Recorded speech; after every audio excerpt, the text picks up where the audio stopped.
People have many things to say about the way Ariana Grande looks in the new Wicked movie. I thought the costumes in this film were absolutely stunning, beautifully detailed. However, it has to be said that the colours chosen for Glinda aren't the best for Ariana Grande and do take away somewhat from the performance. In this video, I'm going to be exploring why the colours feel slightly strange against Ariana, sharing my thoughts on if it actually mattered, does it affect the film, and whether maybe they did it on purpose. My name is Ellie-Jean, I'm a body types enthusiast. I'm the author of this book, How to Dress Your Best. And on this channel, we find our style by finding ourselves. So what actually is Ariana Grande's colour season? If you look at pictures of her when she was really young, like 13, and she was in the musical 13, Ariana has really dark hair, it's almost black. She has very dark eyes, very light skin, she's actually quite high contrast, which conflicts with the kind of image she's created of almost being like a medium contrast, very, very warm. And actually this possibly isn't her best look. Ariana is a dark autumn. I have played with the idea of her being a dark winter before, but actually since I made that short, I've really come around to the idea of her actually being warm in her undertone, but she does lean very, very dark naturally. You can see that she has very dark eyes, which people have noted in reference to the Wicked film because they make her brows blonde and her hair blonde, and her dark eyes stand out and they don't really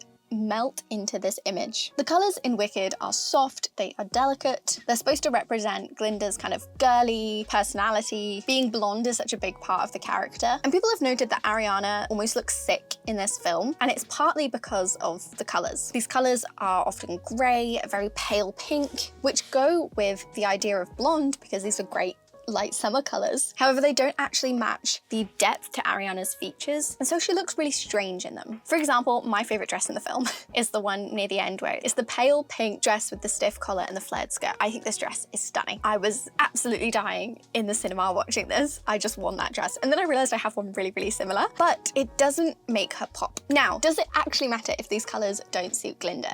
I think there are so many choices that go into dressing an actor or actress for a film, for their character, other than their colour season. However, I do think the colour season affects the way we view that person. For example, we've seen it in this film where so many people are noting how Ariana looks slightly sickly in these colours. It's almost distracting. It takes you away from the movie. I sat through the film and loved every single costume that came on screen. However, I do think maybe it was a case of I'm loving the costume rather than thinking Ariana Grande looks so beautiful. I thought the costumes looked beautiful. I wanted them. But was I sitting there thinking how stunning Ariana Grande looked? Not necessarily. I think the fit of the clothes are amazing on her. I think the high necklines, the sharp, straight stripes, structured fabric in lots of her dresses, the strange kind of shapes really work for her gamine essence and also her narrow, short, straight body type. All the clothes fit her extremely well. I do think there are moments in the film where it's kind of Glinda's time to shine, where she is placed in her best colours.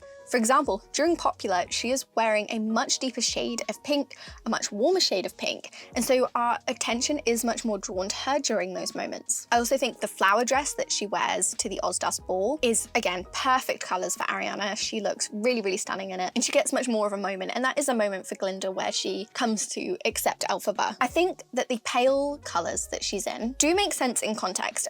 I wasn't sitting there thinking how weird they felt. I was thinking they make sense for the ingenue in her features. She does have quite sweet, innocent features, which delicate colours do feel right for. But ultimately, I think Glinda would have shone better if she was in a slightly deeper shade of pink. Which brings me to, was it intentional? I made a set of videos a few months ago about Alice in Wonderland, Tim Burton's version. Mia Wasikowska, I think that's right, yeah, was made to look slightly uncanny in this film. She is a soft autumn and she's regularly dressed as a light summer. She's wearing this light pale blue, which really washes her out the whole film, and it makes her look sickly and strange. She does look beautiful at the same time, but she does look slightly ill. I think this makes perfect sense in the Alice in Wonderland film. She is supposed to be a little bit mad. You actually don't just fall down rabbit holes because someone's proposed to you.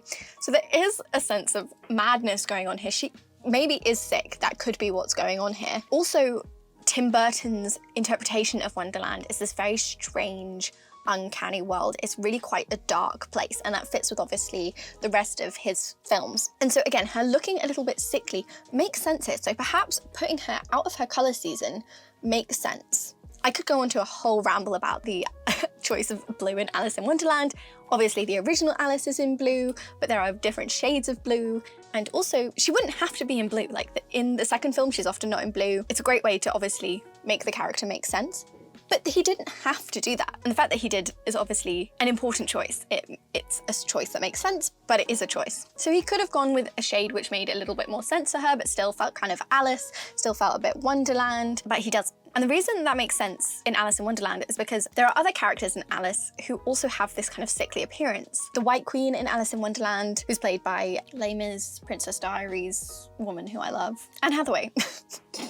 The White Queen in Alice is played by Anne Hathaway, who is a dark winter, and she is put in this really pale icy blonde, which is the best blonde for her, but it's still a very strange colour against her, because again, her eyes are really dark, and so it feels very strange, and she's got that kind of sickly appearance, she's got red around her eyes, so she's supposed to look weird and uncanny, and so the good characters in Alice have this kind of quality to them, so you know that it's intentional, it's on purpose. Now this would make sense in the context of Oz. The Wizard of Oz is an Alice in Wonderland story. It's an American version of the Alice in Wonderland story where Dorothy trips down the proverbial rabbit hole, she gets swept up in the tornado and she appears in this magical land which is very different from our world, and lots of strange things happen. So it is an Alice in Wonderland story where that would make sense to have the characters look really strange and uncanny. I think this is the effect that is created with Glinda. It does kind of double down on the strangeness of Oz to us, but I know that the people who made this film didn't even necessarily want that. I partially know that because you can look at the other characters in the film and no one else has this uncanny feeling. They're not made to look slightly weird or slightly strange. Their makeup is supposed to look very real. They're supposed to look like real people, and the world of Oz also exists. Like, it's supposed to feel like a real place, and I think the directors have talked about that as well. So they didn't want Ariana to feel odd, and it makes even less sense for Glinda to look odd and strange because Glinda is supposed to be a contrast to Elphaba. Glinda wants to fit in. She wants to be this kind of stunning breath of fresh air. She's supposed to be like the popular girl, and she's supposed to feel really like it. She does have to try hard to fit in, and that is a part of the story, but from Elphaba's perspective, she's supposed to be the opposite of Elphaba, basically. And so I think it almost doesn't make sense for her alone to have this uncanny feel. So no, I don't think that it actually is intentional. I do think it somewhat works in the sense of creating this uncanny feeling. I almost wish they'd done that a little bit more, because I love that in the Alice in Wonderland Tim Burton adaptation. So how could we have fixed this in the Wicked film? I think all the silhouettes are absolutely stunning.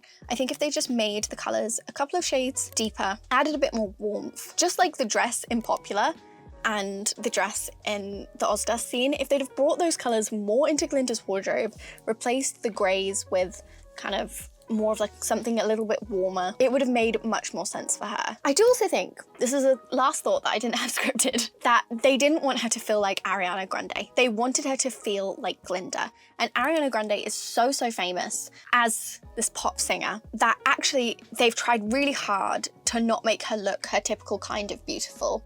And that perhaps is influencing what's going on here as well. What would you have done? Would you have continued this kind of uncanny look? Would you have had her had slightly darker eyebrows?